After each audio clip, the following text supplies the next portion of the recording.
If you want to be a great tennis player, then the split step is non-negotiable. High-level players universally use it, whereas beginners or low-level players universally skip it. And it's not a coincidence.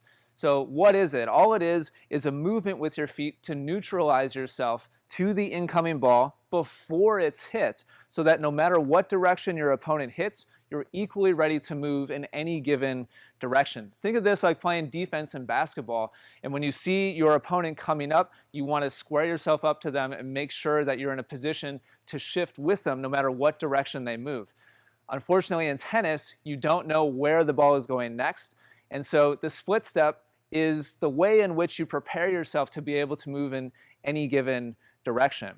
And so the technique and the timing of it are critical. The technique of it is simply widening your base to be well beyond shoulder width and dropping your hips so that you get nice and low. So that way you're actively loading your legs, you're actively activating and preparing your body so that at the instant that your opponent hits the ball, you're on your toes, you've already engaged your body, and you're ready to move in any direction that your opponent might hit the next shot. This is as opposed to standing and watching and not doing anything until after the ball's been hit, which makes you, by definition, reactionary. Now you're trying to catch up to the ball instead of doing something proactively before the ball is hit so that you're already engaged and ready to move no matter where the ball is hit.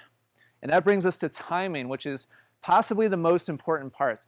If you touch down on your split step too late, then you're wasting time that could have been used to go get the ball.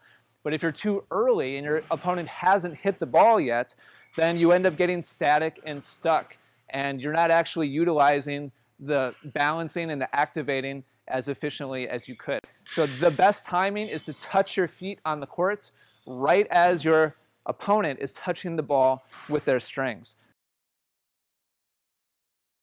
That way you can immediately spring off and go in the direction of their shot as soon as you recognize where the ball is going.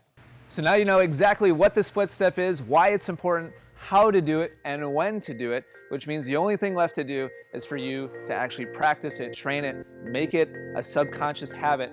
Just like your forehand, your serve, or anything else, it's a critical part to your success as a tennis player. So I hope you get out there and put in the reps.